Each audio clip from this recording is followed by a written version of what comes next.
Welcome back to the Veteran Growth Podcast. I'm so excited to have you here with us today. I just want to give you a second to shout out my friend Jordan Ogren, Backpack Boy Media, for the music you hear in the show. He's doing some wonderful things, and I can't thank him enough for the incredible things he's doing for us with the show, the introduction, the outros. Big shout out to Backpack Boy Beats and Backpack Boy Media. Moving on from that, we're going to get to episode 9 in just a second. I wanted to give it a quick announcement. So I have prepared a sponsorship packet for the show. I've had some people already asking me what my plans are for ad space and things like that. So there is something in place for ad space on the show. If you're interested in that, get a hold of me. You can message me on Instagram. You can email us. Go to the website. Do whatever you want to do to get a hold of me. Comment on a video, anything, and we will get that to you to check out so you can let us know what you think. If you don't know who's getting ready to come up on episode 9, you need to check this guy out. I'm bringing on former Army officer, Ranger, badass, Jeffery Wright. Jeffery is on a mission of serving others. We had a very good conversation about the effects, the fulfillment, the happiness that you get from helping others genuinely, not looking for any sort of return. He also is a podcast host, so it's really interesting to talk to him about that. He has a podcast called The Pursuit of Service that you can find on all major platforms. We get to talk about his experience this year at the Military Influencer Conference, and the reason I keep bringing that up on my show is it's something that I'm a firm believer in. I think we need to see more of these things within the community. I think that they're doing great things over there at MIC. I'm going to be going to MIC DC this year or next year. We get to talk to Jeff about his experience at MIC Orlando this past year. You should come along. These things are awesome. I can't wait to get my face out there, get to network with everybody that I've talked to on the show, things like that. So yeah, and you guys should all definitely participate. Find out what that is, when it is, make it happen. Jeff is not only a podcast host, he is helping a lot of people manage their money, their wealth, their finances. Financial literacy is something that I want to push on this show a lot. I want to help people learn how to get better with money, how to manage their money, how to become more successful. Why? Because I want you guys to be able to do what the fuck you want to do in life. I want you to be able to just enjoy your life. So if I find somebody that knows what they're talking about when it comes to money, best believe we're going to talk about it. So a lot of the second half of the show, you get to hear him talk about what we can do to diversify our portfolios, things of that nature. He represents Nova Point Capital, which is veteran owned, and they're doing some awesome things for veterans and other people as well. So stick around. Thank you so much for tuning into the Veteran Growth Podcast. I can't wait to keep bringing you guys the heat, the energy, the fire. Whenever you listen to this episode, I hope it gets your day started right, or at least gets you thinking right. Let us know what you think. Comment wherever you listen to the show as well. That would help me to know where I should be focusing more of my energy with the show. So without further ado, enjoy Jeffery and my conversation, and we'll see you on the other side. Hard work, you pack 'em to shoot. Hard work, you load 'em up. Hard work, manifest. Hard work, you gotta do it right.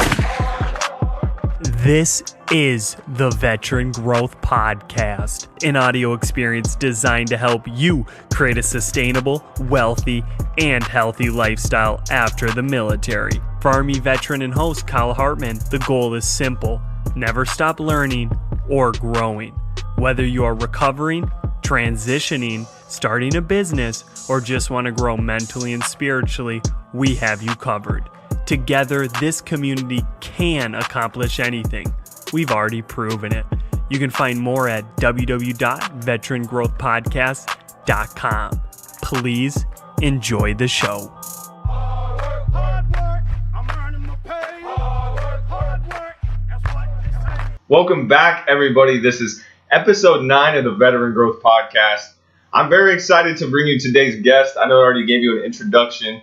I'm bringing on former Army officer, Jeffery Wright. Jeff, thanks for coming on my show. Thanks for taking time out of your afternoon to come talk to us on the Veteran Growth Podcast. Yeah, man, thanks for having me. I'm glad to be here. So we're going to get to talk about a couple of things. I want to take a second, Jeff, though, to run it back to how long you've been out of the military, because I kind of like to get an idea of your transition process to get to what you're doing now today. So how long have you been out of the Army? Yeah, sure. So I'll get back up further than that and tell you a little bit about my active duty experience. Let's do that. Go ahead. Yeah. Sure. So I come from a line of Army officers. So I come from a military family. My grandfather was 20-year lieutenant colonel retired. My dad went to West Point, 20-year lieutenant colonel retired.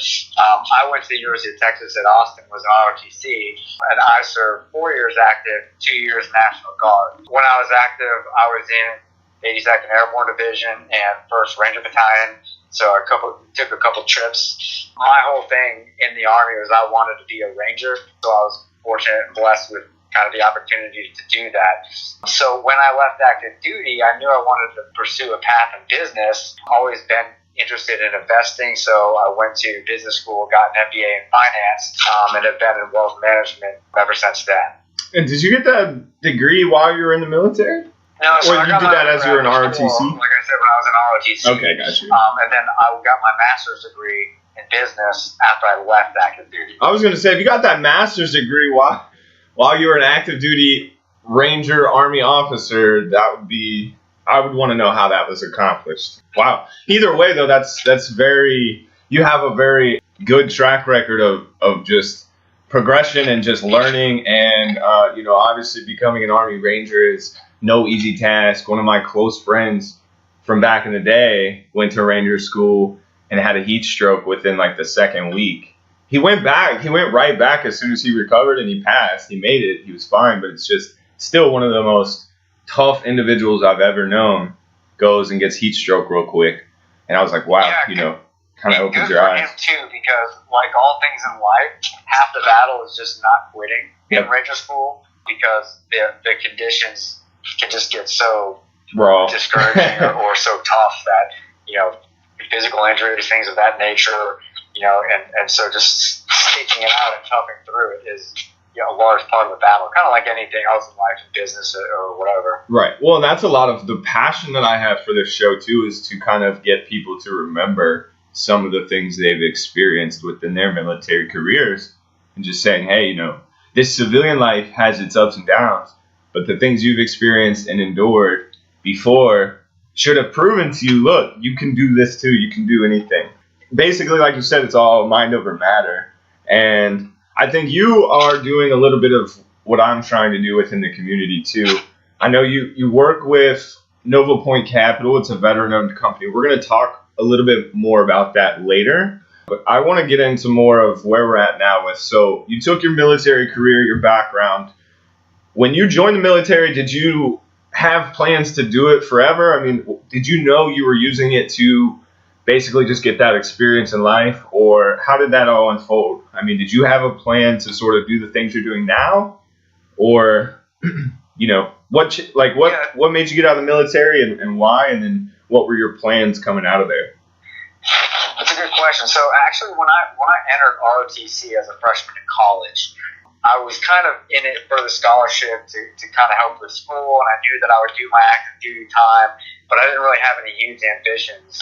And then during my freshman year, my first semester of school in ROTC is when 9/11 happened. So that kind of changed my perspective a little bit. Obviously, you get kind of that, that anger because it's personal with an attack like that. And I started kind of investing more of myself into ROTC and in the military's professional development that's provided there, and really became laser focused on serving in the Ranger Regiment.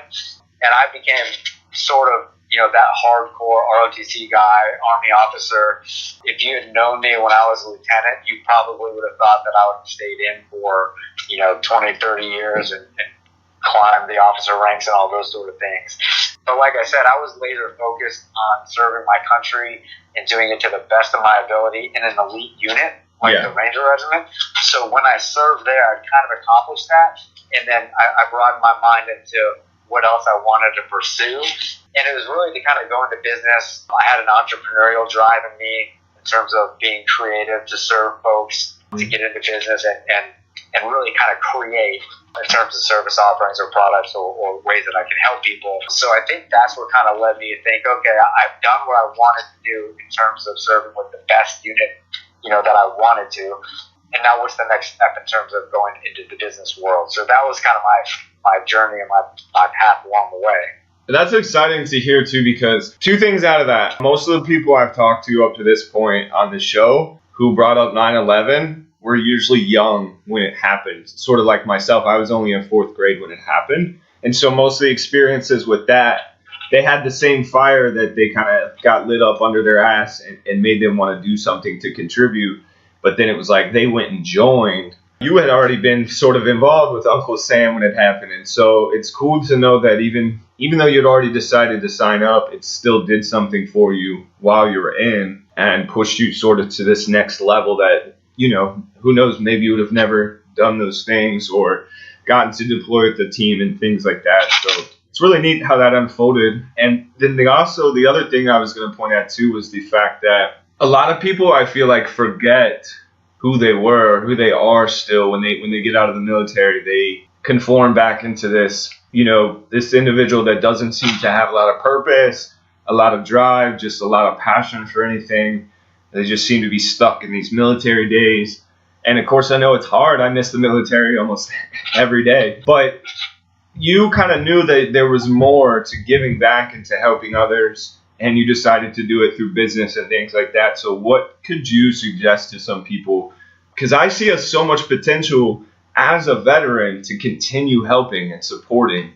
And yeah, we might not be running around kicking people's doors down, but I feel like we still have just as great of a purpose here as a veteran, if not more sometimes, to, just make sure everybody stays on their feet. I mean, what would you suggest for some people that are getting out to, how can they start to get their purpose back if they don't have a plan, if they don't know what they're going to be doing when they get out? Yeah, that's a really good question, and I'll speak a little bit to my transition out of the military and kind of the challenges that I dealt with.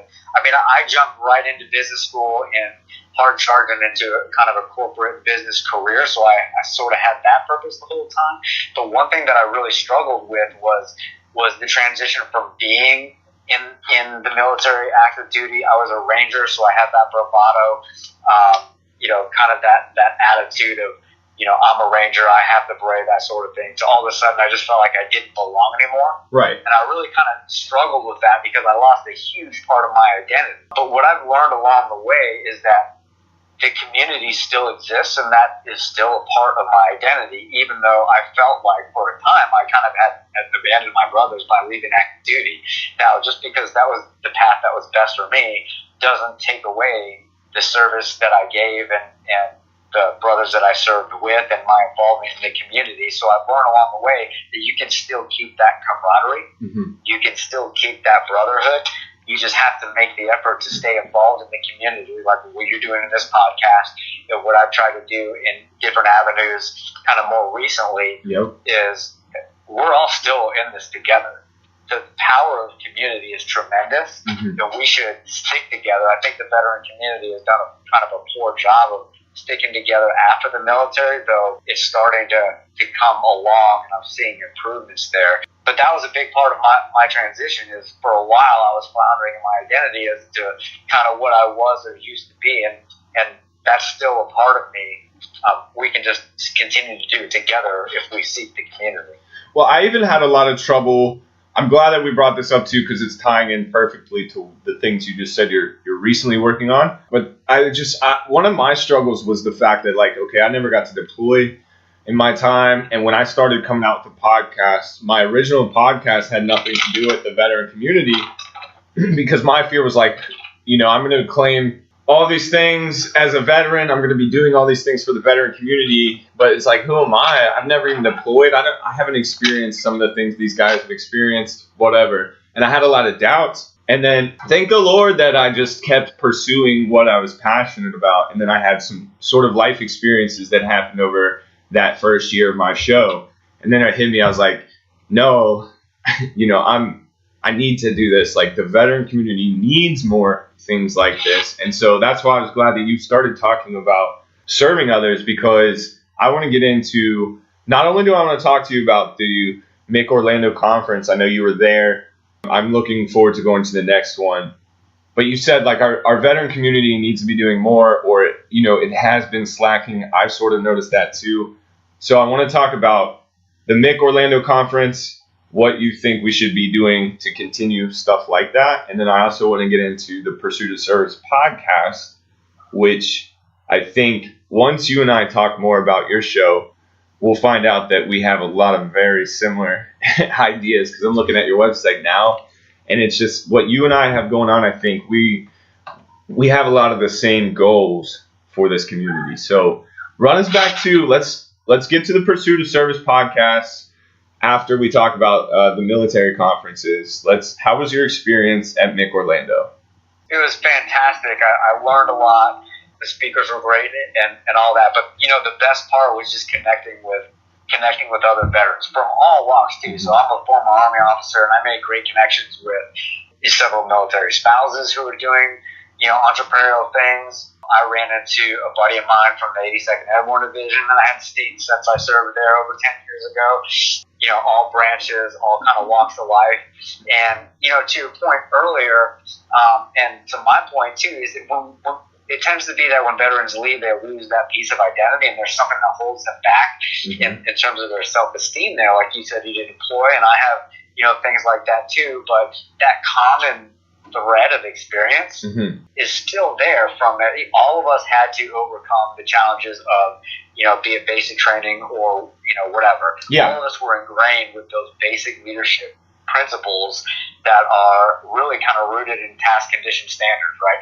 Yep. And all of us had to overcome the suck to accomplish something. All of us had to put a mission above our own personal safety and comfort. And so those things are there with everybody. Everybody, so I think. Having that commonality at a conference like that, where you're like-minded, you have that bond, it's automatically there, and you can just really connect and talk with folks, really easily. So the connections that are made are kind of the best part of something like that. That's good. I'm really hoping to see more things like this pop up. I have seen a couple things that are in the works that are starting out, these, just things I've randomly seen just through this podcast experience. The more that I'm diving into the community, there's more and more things that I'm finding that are popping up. I just like to get everyone's take on it. I love talking about these conferences because I think one of the biggest issues we have is just people not knowing what's going on.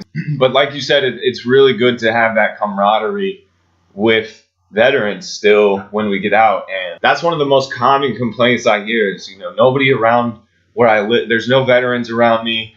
People don't understand me when they go to hang out with me, this and that.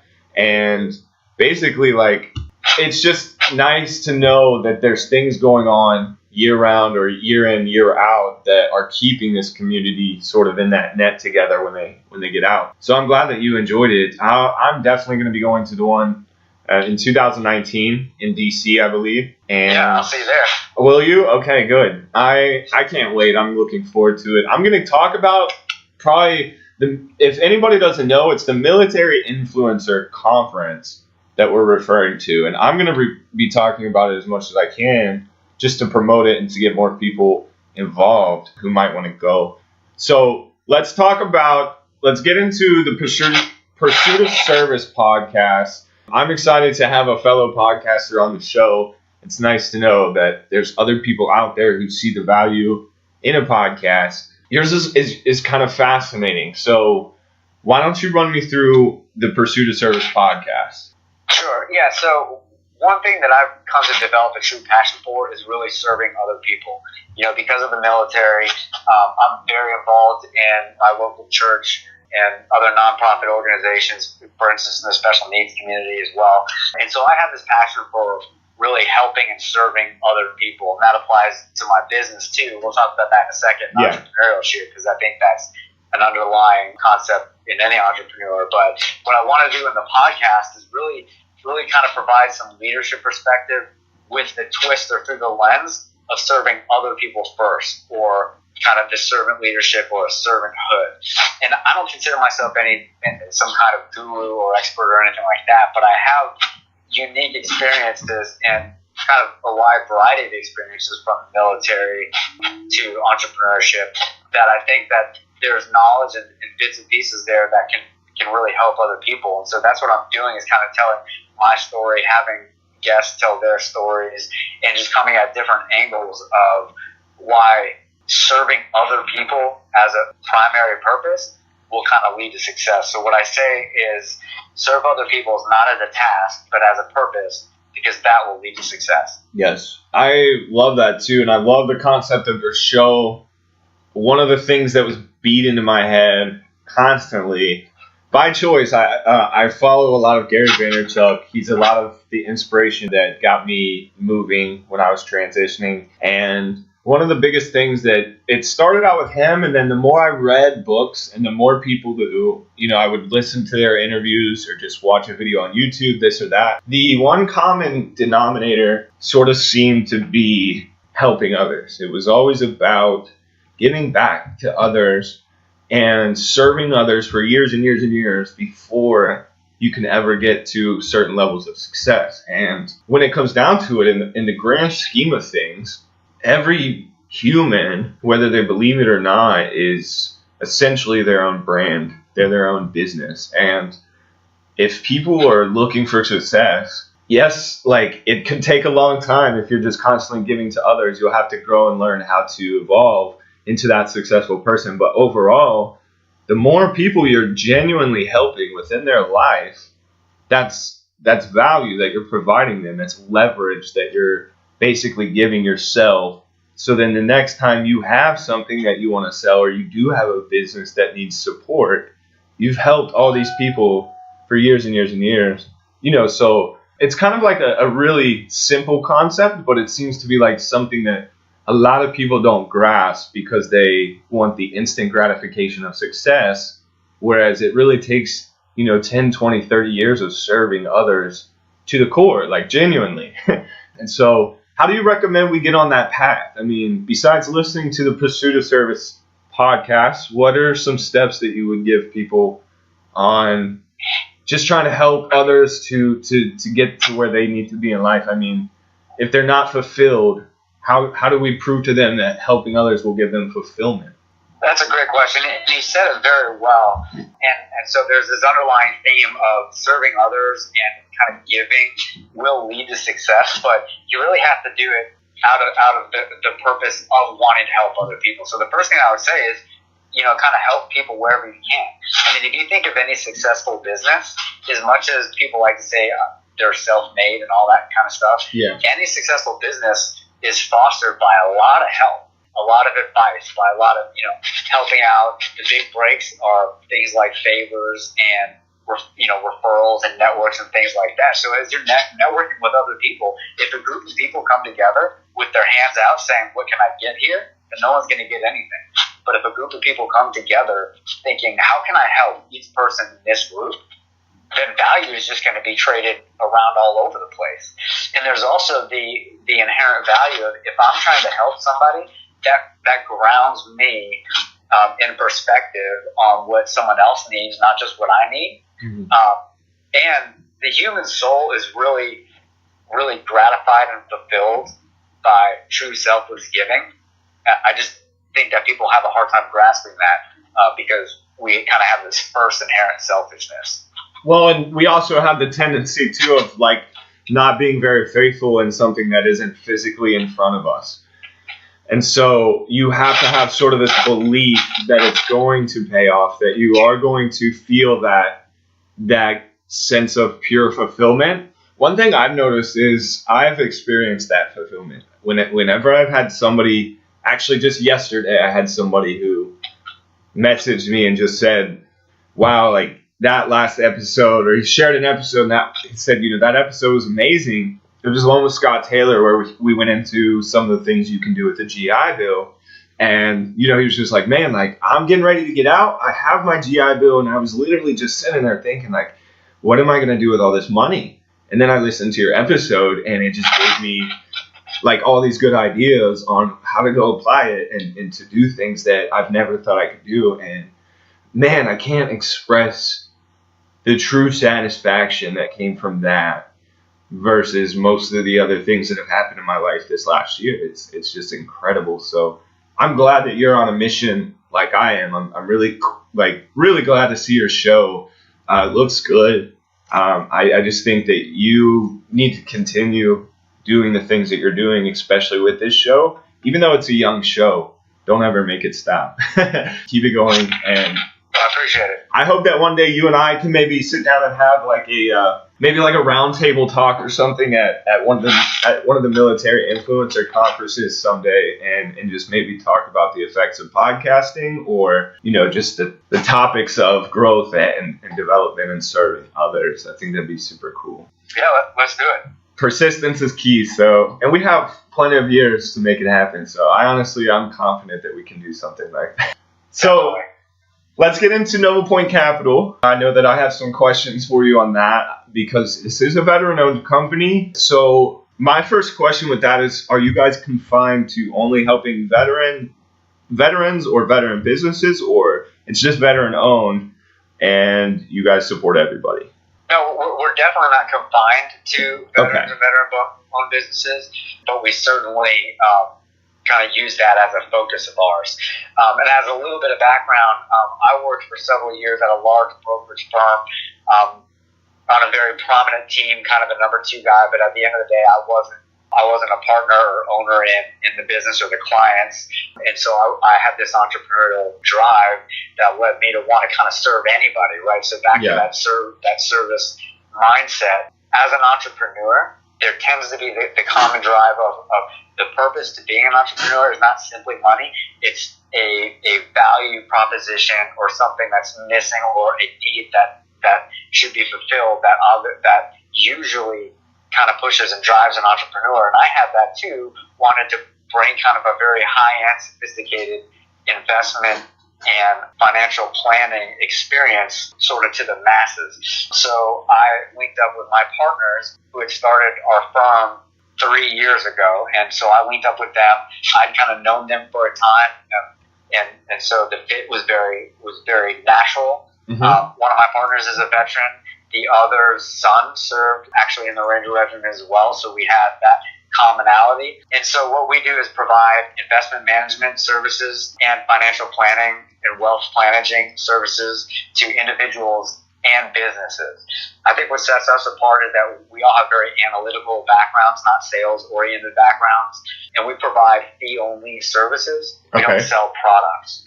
And this goes back to that servanthood, is I want to help whoever I can, however I can. So we'll manage large investment portfolios for businesses or individuals. And I also have a planning service that's not based on how much money you have, but kind of a flat annual fee where I can provide through technology a comprehensive wealth planning service. And we do serve veterans and veteran businesses. I have active duty and, former service members as clients now. And we're active kind of in that community also. Okay, so run me through this really fast. So say I have a veteran-owned startup and I want to see what you guys can do as far as what services you provide for that situation. But you can basically either take that startup and say, okay, do you want to just set up a financial plan for growing this business, or does that business have to be in the market to invest in other things for you guys to sort of, how far can your services expand just down to like the basic like startup environment? Yeah, good question. So let's talk through, so we're kind of on the personal planning and personal investing side, but that applies to businesses, and I'll tell you how. And let's go through an example that's kind of birth to maturity. So you may be looking to start a business and you get your business up and running. You may need personal planning on the side because you're obviously investing a lot into your business, so you may need someone to help you personally plan in terms of making sure that you're investing for your own retirement in the long term. But the other thing that you'll need with your business is to set up a 401k plan for your employees once you have that. Right. And so what that does for your business is it increases the business value by saving on taxes, and it also provides that incentive and that benefit to your employees, which increases productivity and incentivizes loyalty and things like that. So your business is improved by setting up a corporate 401k plan for them, which is something that we do. Now, meanwhile, you as the business owner are going to accumulate wealth and income, and that starts to give you the position to invest some of that income and those assets for your own personal financial future. And so that's where we start thinking about things like investment portfolios, stocks, bonds, tax efficiency. So you personally are doing tax efficient things. And then hopefully at some point there's either a liquidity event where you sell that business for a large sum of money, or a transition where you accumulated wealth. And so that's where things like asset protection, trust and estate planning, comprehensive and really sophisticated asset management come into play to kind of protect and grow that wealth over time. I love that, and I'm glad that you broke that down. I understand a lot of what you guys do. I just wanted to ask that question for anyone who doesn't necessarily know all the services you guys can provide for them. And for a lot of the people that are listening, if you're not sure why that would be so necessary, I'm gonna give you a very basic, very easy, quick reason. If you're a business owner, the goal is to pay yourself before you pay the government in taxes, right? So with what these guys do, they'll take all of your income, all of the money you're making from the business, this and that, and they will help you to put that money and invest it back into your business or back into yourself before it all gets taxed, essentially. So that's just my take on the very simple why of it. But just for anyone who's really confused on the topic, that's really what I don't know. Do you agree? In a grand scheme, it's really just to keep growing your own portfolio versus just taking all your profits and then sending them off to be taxed. Yes. What we like to say is it's not what you make, it's what you keep. So exactly. Like any business or any journey, this applies to fitness, this applies to a spiritual walk, but a large part of it is the day-to-day disciplines, the deposits, the penny in the bank, so to speak, that are going to slowly build you up over time. You're not going to go to sleep tonight and wake up wealthy tomorrow, just like you're not going to go to sleep tonight and wake up really fit tomorrow. It's a little bit each day over time, and part of that from an investment perspective is making sure that you're strategically doing the right things from an investment, a behavioral, an organization, and a tax perspective that's going to create, accumulate, grow, and protect that wealth over time. That makes sense. I have a question too. So I talk a lot about resources for the community, and I'm sure you've heard of the SCORE program, like SCORE mentorship, things like that. Have you heard of it? I've actually not heard of that one. Okay, well that's okay. So it's called SCORE, score.org. And so on one of my other episodes, I had Charlinda Scales on, and she's the CEO of Mutt Sauce. And we talked a lot about this. I met her at Mick. Did you? Yeah, she was there. Yeah. I know, see, it's like such a small community once you just start participating, basically. Everybody knows everybody. It's great. And so she actually went through the SCORE program when her product took off. She had this sauce, and it just started getting popular. So she built it up.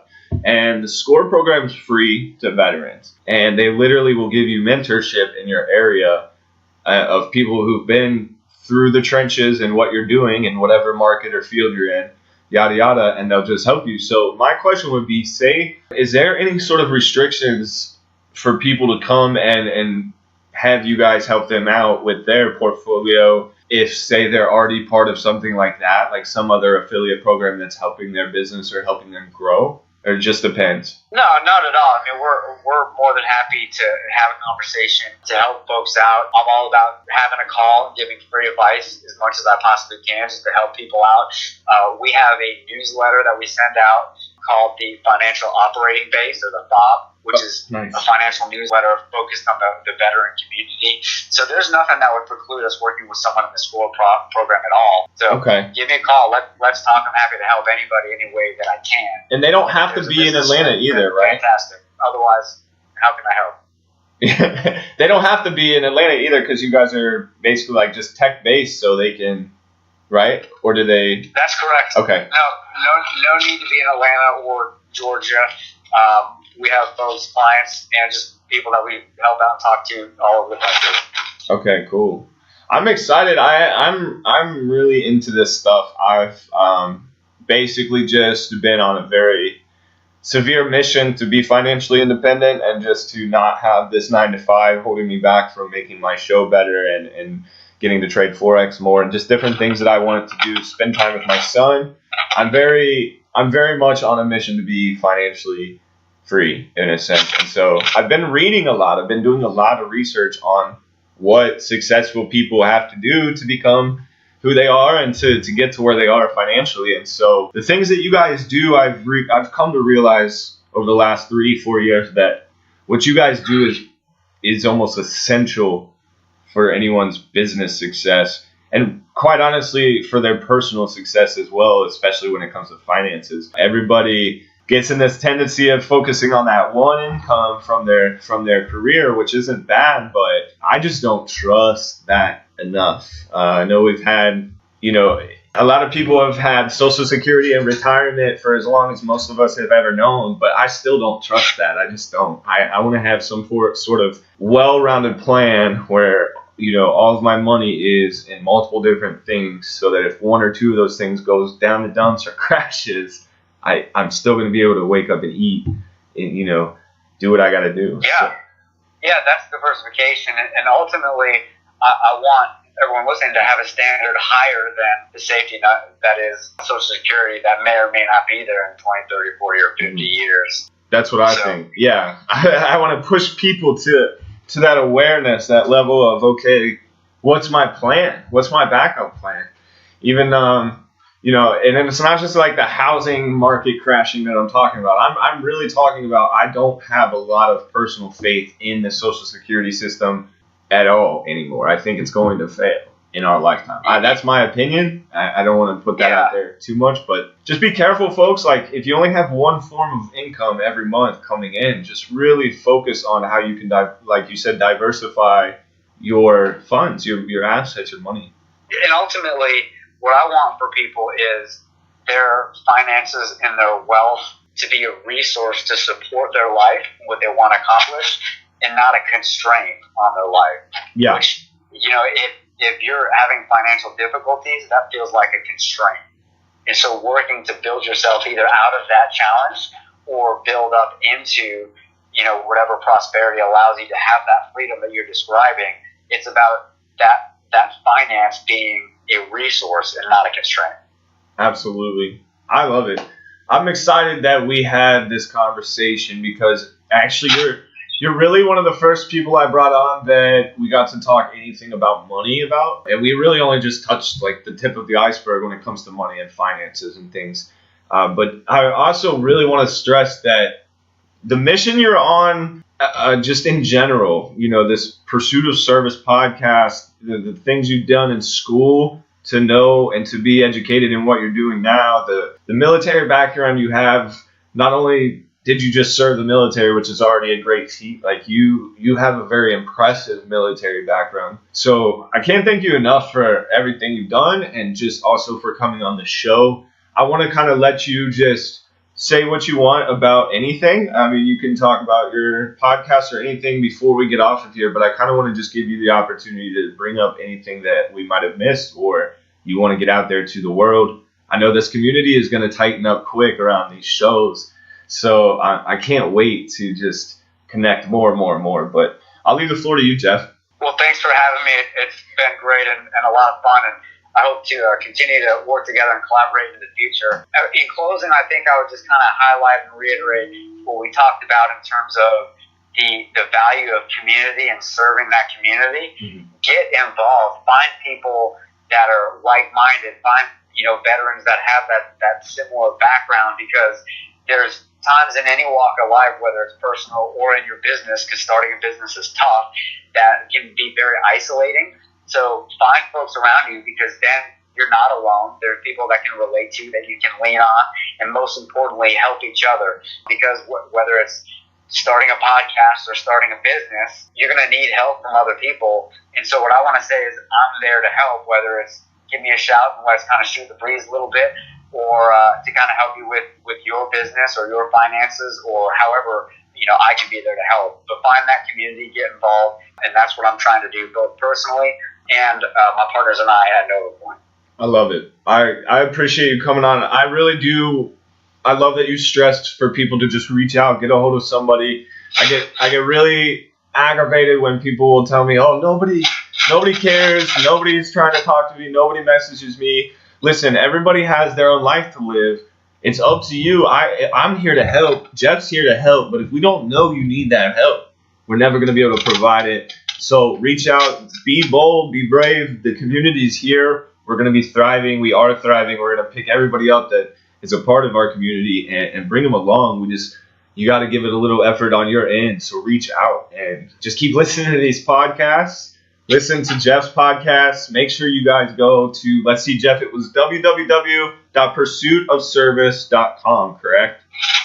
That's correct. And the firm website is novapointcapital.com. Okay, and then also we can find Pursuit of Progress on iTunes? Pursuit of Service, yeah. I'm sorry. Look for Pursuit of Service Okay. on iTunes or Spotify or however you listen to podcast Anchor, and it'll be on there. Cool. We'll make sure to put all the links down too on our episodes. So I want to just thank you again, Jeff. It's been a pleasure. This has been a great episode. For everybody else listening, this has been another wonderful episode of the Veteran Growth Podcast. Episode 9 is in the books. Stay tuned for more, and we will see you soon.